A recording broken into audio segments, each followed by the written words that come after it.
padang sunyi, Dia datang menghimpun murid-muridnya dengan roti dan anggur. Ia berbagi kasih-Nya. Perjamuan terakhir, sakramen yang suci, kita ingat pengorbanan.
Ekaristi Kamis Putih, suatu puncak pengenangan akan perjamuan akhir Tuhan Yesus bersama dengan para murid-Nya yang menetapkan Ekaristi yang kita rayakan setiap hari Minggu, setiap hari, dan secara khusus kita kenangkan pada malam hari ini.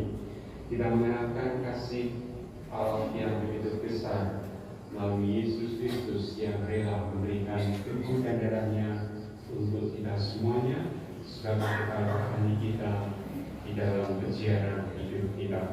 Maka mereka bersyukur atas rahmat yang begitu besar yang dianugerahkan Allah di dalam Kristus melalui Ekaristi ini, dan kita mohon rahmat Tuhan agar tubuh dan darah Kristus yang akan kita sambut dan yang selalu kita sambut di dalam Ekaristi menjadi sumber kekuatan di dalam hidup kita, di dalam menghadapi berbagai macam persoalan di dalam hidup ini. Kepada orang yang berkenan kepadanya, kami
Bacaan pertama.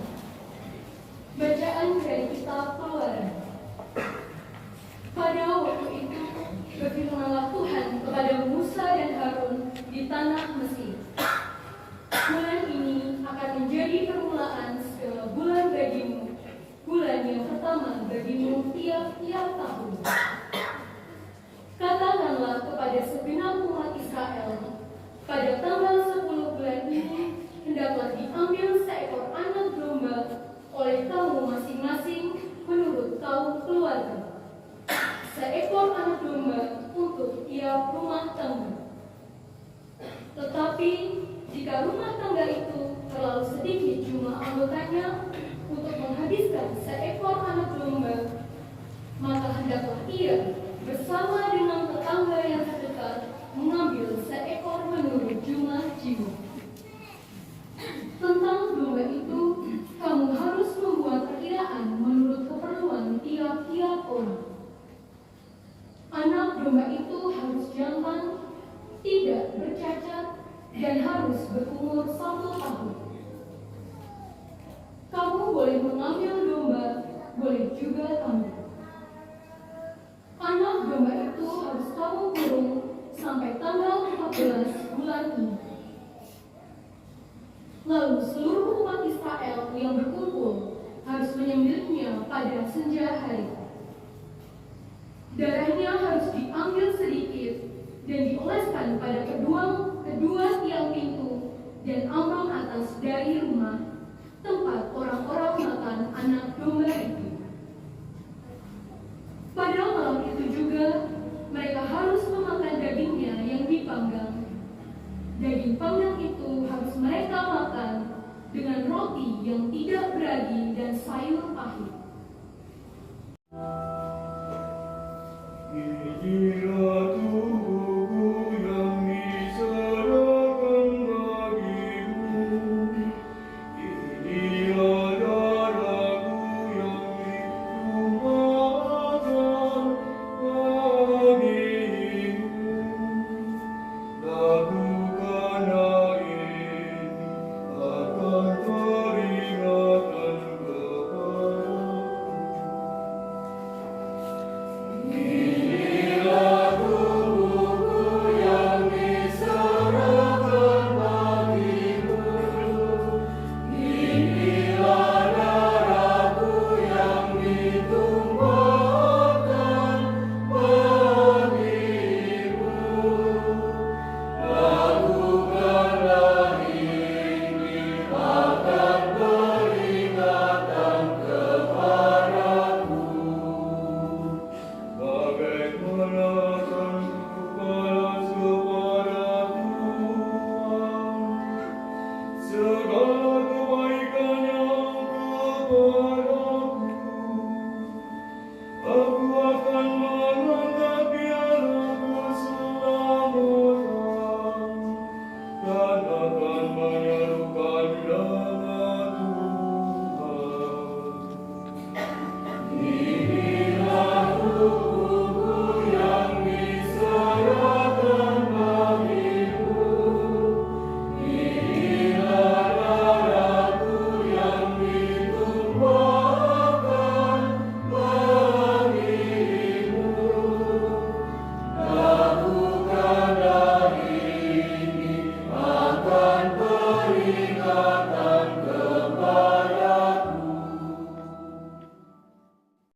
Sebelum hari raya Paskah mulai, Yesus telah tahu bahwa saatnya sudah tiba untuk pergi dari dunia ini kepada Bapa.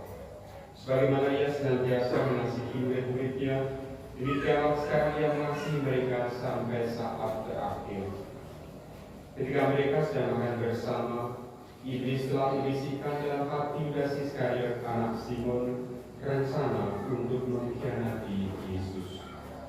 Yesus tahu bahwa Bapa telah menyerahkan segala sesuatu kepadanya, dan bahwa ia datang dari Allah dan akan kembali kepada Allah. Lalu bangunlah Yesus dan meninggalkan pakaiannya.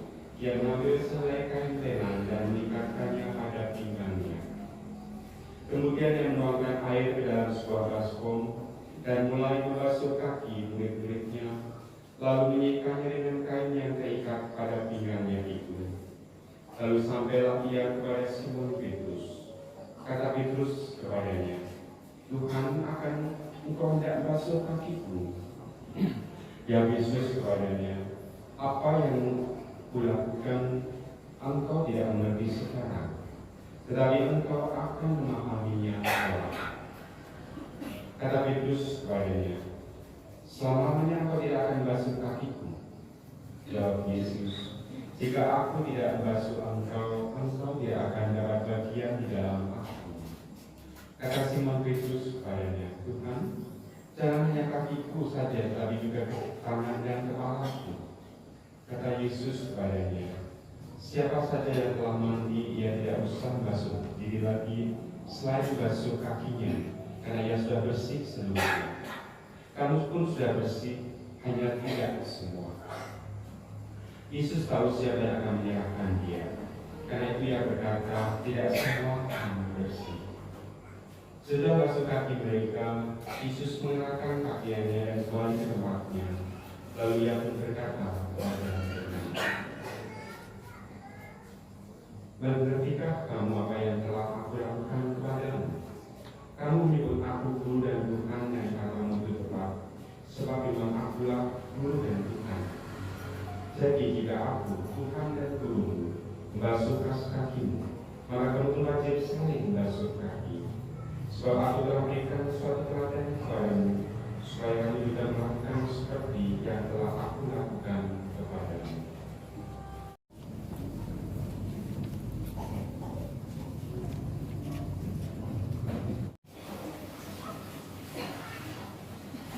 Para saudara kasih dalam Kristus, bacaan-bacaan yang kita dengarkan pada malam hari ini berkaitan satu sama lain. Dari bacaan yang pertama dari kitab Keluaran kita mendengarkan bagaimana bangsa Israel sebelum mereka keluar dari penjajahan di Mesir, penindasan di Mesir, mereka mengadakan perjamuan malam, yaitu perjamuan Paskah. Paskah yang berarti adalah Tuhan lewat.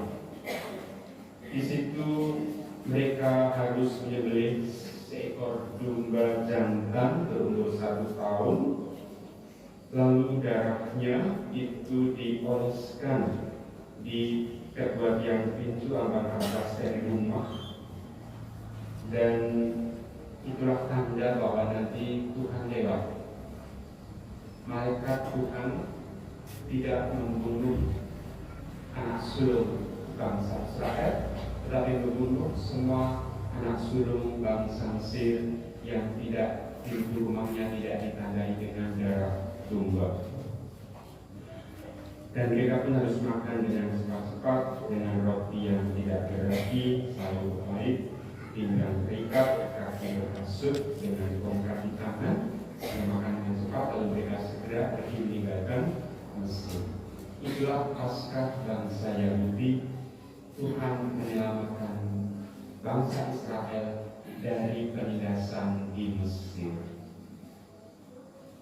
Nah, tentu ini sangat berkaitan dengan Paskah kita sekarang ini, Paskah gereja, Paskah umat Kristiani murid-murid Yesus. Yesus menggantikan anak domba jantan yang menjadi kurban Paskah setiap tahun. Sampai saat ini bangsa Israel masih merayakan Paskah mereka, yaitu merayakan kebebasan mereka dari penindasan di Mesir. Nah, Yesus selalu menggantikan Paskah Yahudi dengan Paskah kita sekarang, yaitu bukan lagi anak domba, tapi yang dikorbankan adalah Yesus sendiri. Maka Yesus kita sebut sebagai anak domba Allah. Anak domba yang dari Allah sendiri yang diberikan kepada kita untuk menebus dosa-dosa kita, untuk menyelamatkan kita dari penindasan dosa dan maut. Jadi sama mirip ya, maka boleh katakan Paskah Yahudi menjadi simbol lambang Paskah Kristus sendiri. Jadi Kristus yang sekarang menjadi anak domba Allah yang akan dikorbankan, yang besok siang kita memperingati Bapak Kristus dalam perayaan Jumat Agung besok. Nah, saat itulah saat Yesus Bapa disalib, maka darah Kristus disalib menggantikan darah di ambang pintu, ya, di pintu-pintu Israel, dan Yesus pun lalu menjadi korban pelunas dosa kita. Yesus menjadi korban untuk menebus dosa kita dan sekaligus menyelamatkan kita semuanya dari penindasan setan, penindasan dosa, penindasan maut. Berkat darah anak domba Allah Yesus sendiri, kita semua pun ditebus dan diselamatkan. Maka Paskah Yahudi lalu sudah diganti dengan Paskah Kristiani, Paskah Kristus yang kita rayakan pada hari raya Paskah nanti.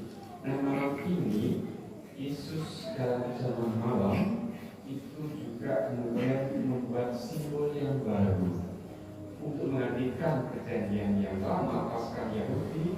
Maka Yesus dari zaman malam yang terakhir lalu membuat simbol yang baru, yaitu membagi-bagikan roti yang tidak berbagi, dan juga membagi-bagikan anggur, ya, dan dia dibagi-bagikan kepada para murid-murid sambil mengatakan, inilah tubuhku, inilah darahku, lakukanlah ini untuk mengenangkan aku. Itulah pesan Yesus terakhir untuk kita semuanya para muridnya, supaya mengenangkan Yesus anamnesis, ya, mengenangkan Yesus di dalam Ekaristi, yaitu tubuh dan darah Kristus sendiri. Maka roti tak berbagi yang sekarang adalah hosti, dan anggur yang sekarang juga anggur itu adalah melambangkan tubuh dan darah Kristus yang dikorbankan untuk para muridnya,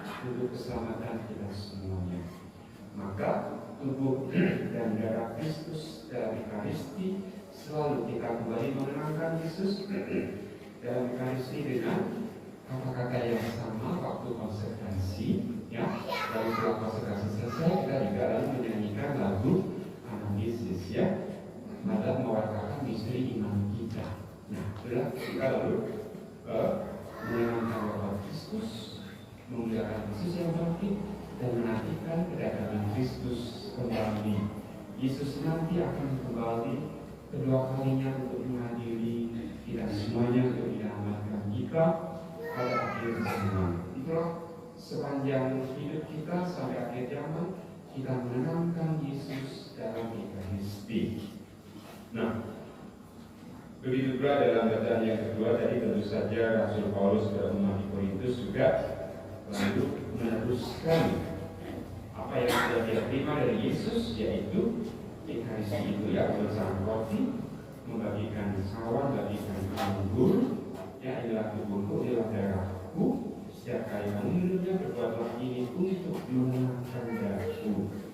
Setiap kali makan roti dan minum dari sawan ini, kamu mewartakan Bapa Tuhan sampai Ia datang. Itulah analisis yang selalu kita nyanyikan setelah konsekrasi. Nah, secara khusus selain tadi yang membagi-bagikan roti dan anggur tubuh dan darah Yesus sendiri, secara khusus dalam Injil Yohanes yang berbeda dengan Injil Matius, Markus, dan Lukas, Yohanes selalu menambahkan peristiwa yang lain yang juga sangat penting, yaitu pembasuhan kaki. Nah, yang nanti juga akan kita bacakan setelah homili ini, Pembasuhan kaki itu adalah ajakan Yesus untuk melayani, untuk menjadi rendah hati. Dalam tradisi Yahudi, sebelum masuk rumah memang mereka harus membasuh kaki, tetapi sendiri-sendiri. Tapi di sini Yesus atau kadang-kadang tuan rumah itu yang membasuh kaki ibunya, ya. Nah, maka Yesus di sini bertindak sebagai tuan rumah. Yesus berkenan untuk membasuh kaki para muridnya. Lambang rendah hati, yang melepaskan jubahnya, melepaskan kebesarannya, dan kealahannya, menjadi rendah hati, menjadi sama seperti kita, seperti manusia, lalu juga kemudian membasuh kaki para muridnya. Satu simbol lambang yang sangat bagus. Maka Yesus pun pada akhir lalu mengatakan, kalau aku guru dan Tuhanmu sudah membasuh kakimu, maka kamu wajib saling membasuh kaki. Artinya apa lalu? Mereka juga harus saling melayani, saling menjadi rendah hati. Itulah makna membasuh kaki untuk kita semuanya, supaya kita juga melayani Yesus sendiri. Nah, tentu saja Petrus lalu tidak mau, ya, musuh guru membasuh kakiku, ya, sebagai muridnya. Tetapi Yesus mengatakan, kalau aku tidak membasuh kaki, maka engkau tidak akan mendapat bagian di dalam aku. Nah, apa bagian dalam Yesus? Yesus tahu bahwa saatnya sudah tiba. Dia tahu bahwa dia berasal dari Allah dan akan kembali kepada Allah. Maka ambil bagian di dalam Yesus berarti ambil bagian di dalam hidup bersatu dengan Yesus, bersatu dengan Allah Bapa sendiri. Maka kita semua yang berasal dari Allah akan kembali kepada Allah, ya. Saudara pasangan para dikumati, ya, terus dikira. Dari Allah adalah asal dan hidup kita berasal dari Allah, dan jadi tujuan kita semua akan kembali kepada Allah. Nah, Yesus memberikan kesempatan bagi kita untuk ambil bagian. Yesus akan kembali kepada Allah. Maka kita ambil bagian di dalam diri Yesus, maka kita pun juga akan dalam Yesus kita akan bisa kembali kepada Allah, ambil bagian sebagai anak-anak Allah sendiri. Itulah maksudnya ambil bagian dalam diri Yesus. Kalau kita sungguh-sungguh mau seperti Yesus, ya. Dan membasuh kaki itu kan yang paling kotor di bagian tubuh kita, yang paling kotor, ya. Bagi kalau bapak-bapak ibu yang ke sawah akan belajar, sawah pasti yang paling kotor adalah kaki. Nah, lalu juga untuk dibasuh, dibersihkan supaya kembali bersih. Ya, jadi komponen itu membasuh kaki pembersihan itu juga dilakukan bahwa kita semua juga kotor dengan dosa-dosa kita. Dan kita juga hendaknya kita juga mau dibasuh oleh Yesus sendiri. Nah, yang dibasuh sekarang bukan hanya dengan air dari Yesus, dibasuh kita dengan darahnya sendiri. Kita dibasuh dalam darah Yesus sehingga kita dibersihkan dari semua kotoran dosa, sehingga kita pun kembali menjadi bersih, menjadi suci, menjadi kudus.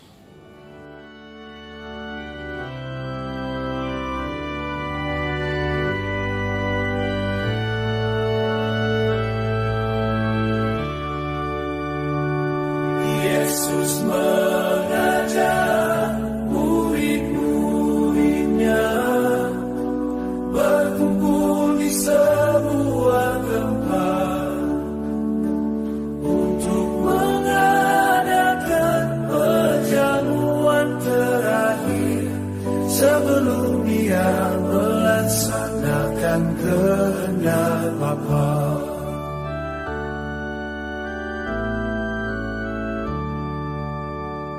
Ia memberi teladan kepada mereka dengan membasuh kaki semuanya dan mengatakan pada mereka semua supaya mereka saling mengasihi.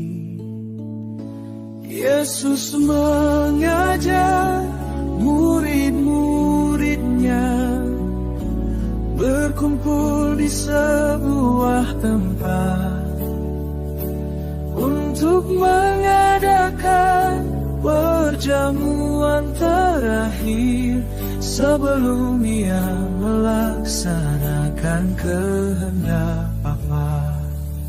Ia membagi-bagi sebuah roti dan membagikan kepada mereka sambil berkata, "Terimalah dan makanlah, inilah tubuhku yang diserahkan bagimu."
Taman sunyi, dia berdoa.